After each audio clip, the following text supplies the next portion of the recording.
दोस्तों, जब हम 5 साल 10 साल पुरानी सोसाइटी में एक फ्लैट परचेस करने जाते हैं तो हमें पता कैसे चले कि वो सोसाइटी वेल मेंटेन है कि नहीं। और जैसे हम कहीं कभी बीमार होते हैं तो डॉक्टर एक टेस्ट करवाता है कि कौन कौन से टेस्ट करवाने से उसको पता चल जाता है कि ये आदमी नॉर्मल है या एबनॉर्मल है। तो वैसे ही मैंने कुछ 12 पॉइंट्स ये सोसाइटी मेंटेनेंस के लिए निकाले हैं जो हम सोसाइटी को देखकर थोड़ा थोड़ा 90% तक हम फिक्स कर सकते हैं कि सोसाइटी मेंटेन हो रही है कि नहीं हो रही है। और इसका फ़ायदा ये है कि जब हम रीसेल की प्रॉपर्टी लेने जाते हैं तो हम क्योंकि मेंबर नहीं है उसके अकाउंट सेक्शन में हम ज़्यादा डीपली काम नहीं कर सकते, ज़्यादा पूछपरछ नहीं कर पाते। तो ये 12 पॉइंट आपको रीसेल की प्रॉपर्टी लेने में बहुत फ़ायदेमंद रहेगा। सबसे पहला पॉइंट है लिफ्ट मेंटेनेंस कॉन्ट्रैक्ट। किसी भी सोसाइटी में अगर प्रॉपर तरीके से फंड मैनेज हो रहा है तो वो सोसाइटी प्रॉपरली टाइम से लिफ्ट मेंटेनेंस कॉन्ट्रैक्ट करेगी। और कॉन्ट्रैक्टर की भी जिम्मेदारी बनती है कि अगर वो लिफ्ट चलाने लायक नहीं है तो उसे बदल दिया जाए या उसके ऊपर जो भी खर्चा करना पड़े उसको इन्फॉर्म किया जाए।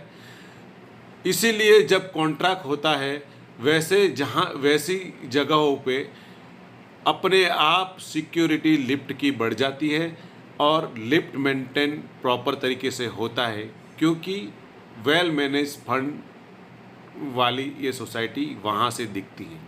तो सबसे पहला है लिफ्ट मेंटेनेंस का कॉन्ट्रैक्ट। सेकंड है वाटर सप्लाई मैनेजमेंट। बिना पानी, शुद्ध पानी आप किसी भी जगह नहीं रह सकते। अगर आप जहाँ फ्लैट देखने जा रहे हैं वहाँ वाटर सप्लाई मैनेजमेंट प्रॉपर तरीके से देखेंगे तो आपको समझ में आएगा। अगर उनके घर में कहीं एक आध दो एक्स्ट्रा टंकी लगाई हुई है तो समझ लो कि प्रॉपर टाइम से वाटर मैनेजमेंट नहीं हो रहा है और वैसी सोसाइटी में आपको वाटर सप्लाई का प्रॉब्लम होने की संभावना है। और वैसी सोसाइटी को आपको इस बारे में सोचना ज़रूरी है कि आगे वाटर सप्लाई के लिए क्या करना होगा। तीसरा है डेली हाउस कीपिंग। सोसाइटी के अंदर जाते ही आपको क्लीनलीनेस का अनुभव तुरंत दिखता है। कभी कभी प्रॉपर मैनेजमेंट नहीं होता तो कचरे को छुपाया जाता है, दबाया जाता है। प्रॉपर तरीके से सोसाइटी को देखने पर ये भी हमें पता चल जाता है कि डेली हाउस कीपिंग के लिए प्रॉपर एक्सपेंस हो रहा है और उसको ध्यान रखा जा रहा है कि नहीं। सीढ़ी से लेके आपके कॉमन एरिया सारे प्रॉपर क्लीनिंग हो रहे हैं कि नहीं, वो इस बात का सबूत देता है कि डेली हाउस कीपिंग कैसा है। गार्डन और लैंडस्केपिंग। सोसाइटी की सबसे बड़ी खूबसूरती उसका गार्डन होता है, उसका लैंडस्केपिंग होता है जहाँ शाम को सुबह को मेंबर्स आते जाते बैठते हैं, खेलते हैं।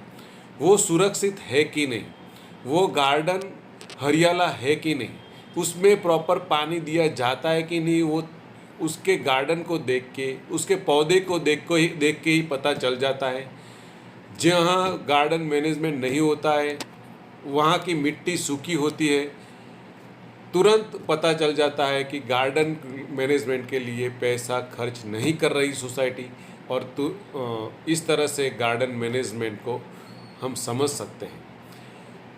पांचवा पॉइंट है चिल्ड्रन प्ले एरिया। मैंने कई सोसाइटियों में देखा है कि उनमें चिल्ड्रन प्ले एरिया तो है, लेकिन चिल्ड्रंस प्ले एरिया के लिए जो भी छोटे मोटे इक्विपमेंट लगे हुए होते हैं उनमें से 10 में से 5-6 तो बिगड़े हुए होते हैं या उनमें सुधार की आवश्यकता हो तो उसके ऊपर पैसे खर्च नहीं किए जाते और ऐसे पड़े रहने दिए जाते हैं।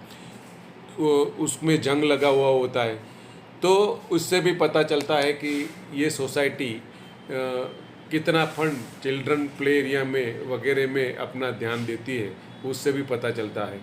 वैसे भी जहाँ जिम है, सोसाइटी का पर्सनल जिम है, वहाँ उसके इक्विपमेंट प्रॉपर तरीके से चल रहे कि नहीं, इससे भी पता चलता है कि सोसाइटी कितना ध्यान दे रही है अपनी सोसाइटी को मैनेज करने के लिए, कितना एक्सपेंस कर रही है, उसके पास फंड की कमी है कि नहीं, इसी से पता चल जाता है। उसके पास प्रॉपर सिस्टम है कि नहीं, ये सब समझने की, समझाने की, इससे भी पता चल जाता है। 7वां पॉइंट है सिक्योरिटी और सीसीटीवी कैमरा। गेट के में एंटर होते ही जब आपको पूछा जाता है कि आप कहाँ जा रहे हो, तो समझ लो कि सोसाइटी जागरूक सोसाइटी है। यहाँ के मेंबर पूरा ध्यान रख रहे हैं। हर जगह अगर सोसाइटी कितनी बड़ी है उसके ऊपर डिपेंड है। सीसीटीवी प्रॉपर तरीके अगर लगे हुए हैं तो क्या वो कहीं आसपास घुमा दिए गए हैं, ऊपर कर दिए गए हैं, जहाँ कुछ दिखे नहीं ऐसे कर दिए गए हैं, इससे भी पता चलता है कि वहाँ की कमेटी मेंटेन करने वाला लोग कैसे हैं, उन पर किस तरह से सोसाइटी को मैनेज कर रहे हैं। कॉमन एरिया की लाइटिंग, अगर आप दिन में जाएंगे सोसाइटी में तो पता नहीं चलेगा, लेकिन जब आप रात को जाते हो तो आपको पता चलता है कि सोसाइटी का कोने कोना कहीं पे भी अंधेरा नहीं दिखता है। तो समझ लो कि सोसाइटी के मेंबर्स भी जागरूक है कि अगर कोई लाइट चली गई तो उसकी कंप्लेन करके उसको लाइट फिर से रिप्लेस करवा लेते हैं, और कॉमन एरिया को पूरा लाइटिंग से, ब्राइट एनर्जी से एफिशिएंट रखते हैं। 9वां है पार्किंग मैनेजमेंट। जब सोसाइटी को बिल्डर के द्वारा दिया जाता है उस वक्त ही पार्किंग का प्रॉपर मैनेजमेंट किया गया होता है, लेकिन कहीं सोसाइटी में मैनेजमेंट देने के बाद इसको प्रॉपर तरीके से चलाया नहीं जाता और इसके कारण पार्किंग के इश्यूज़ खड़े होते हैं। उस इश्यू को भी आप एक बार जब सोसाइटी में घूमेंगे तो आपको आइडिया आ जाएगा कि प्रॉपर तरीके से सब कुछ चल रहा है कि नहीं। 10वां है नोटिस एंड कम्युनिकेशन बोर्ड। दोस्तों, कोई भी सोसाइटी में हर एक मेंबर हर एक चीज़ में इन्वॉल्व नहीं होता है। उसको जब भी कोई त्यौहार हो या कोई भी ऐसी चीज़ हो, कोई ऐसा इंटीमेशन हो, कोई ड्यू हो वगैरह के लिए एक नोटिस बोर्ड होता है।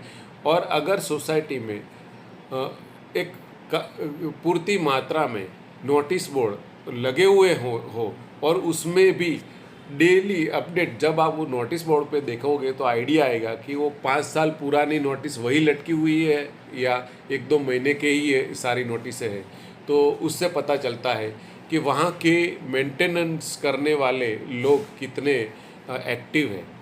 11वां नंबर पे आता है फायर सेफ्टी और इमरजेंसी सिस्टम। ये कंपलसरी है, और लेकिन कुछ सोसाइटी में फंड की कमी होने के कारण ये फायर सेफ्टी और इमरजेंसी सिस्टम को प्रॉपर तरीके से मेंटेन नहीं कर पा रहे होते, और इसके कारण उसका लाइसेंस भी नहीं ले पाते और वो आगे जाके आपको परेशानी दे सकती है। इसके लिए उसका भी आपको थोड़ा सा अंदाज लेना चाहिए। और 12वां पॉइंट है रिपेयर और मेंटेनेंस हेल्प डेस्क। होता क्या है कि जब आप किसी भी सोसाइटी में जाते हो तो तुरंत ही आप सोसाइटी के सारे लोगों को समझने में सक्षम होते हो। कोई ऐसा सिस्टम होना चाहिए कि कोई कंप्लेंट कोई XYZ जगह लिखी जाए और फिर उसका रिजॉल्व हो जाए, और उसको आगे वो कंप्लेंट को ध्यान में दिया जाए। तो उसके लिए एक प्रॉपर एक बुक रखा हो सिक्योरिटी के कैबिन के पास। अगर ऐसी कोई व्यवस्था हो तो सिस्टम है, तो वो सिस्टम एक इस बात का सबूत देती है कि सोसाइटी किस तरह से मैनेज हो रही है। दोस्तों, मैंने लिखे ये सारे पॉइंट्स अगर आपको फ़ायदेमंद लग रहे हैं तो कृपया इसको शेयर और सब्सक्राइब ज़रूर करें। Thank you. जय श्री कृष्ण।